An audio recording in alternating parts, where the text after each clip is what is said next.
என்ன பஸ் இது? எது எது எங்கெங்கேயும் இருந்துச்சோ அது அங்கங்கே இல்லாமல் அங்கேயும் இங்கேயும் செருகி வச்சுக்கிறாங்கண்ணே. இது பாருங்க, எக்ஸசிபிலிட்டி அது எவ்வளோ தந்தின்னு பாருங்க. கேமரா எண்டருக்கில் கண்ட்ரோல் இருந்துச்சு, அதை கொண்டு தள்ளி போட்டாச்சு. இந்த மொபைல் சர்வீஸ் பர்சனல் ஹாட்ஸ்பாட் அதுக்குள்ள பேட்ரி வந்துட்டு, பேட்ரி எங்கே இருந்துச்சு? அது எங்கேயோ கிடந்துச்சு. இப்போ பாருங்கள், ஆண்ட்ராய்ட் மாதிரியே மாற்றி போட்டு எல்லா சிஸ்டத்தையும். இது என்னப்பா இது?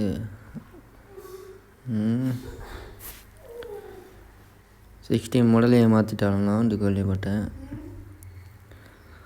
இப்போ ஆப்ஸு பாருங்கள், இந்த ஆப்ஸெல்லாம் ஓப்பனாக 1 வியூவிலே இருந்துச்சு. இப்போ அதுக்குன்னு ஒரு காலம் அமைச்சு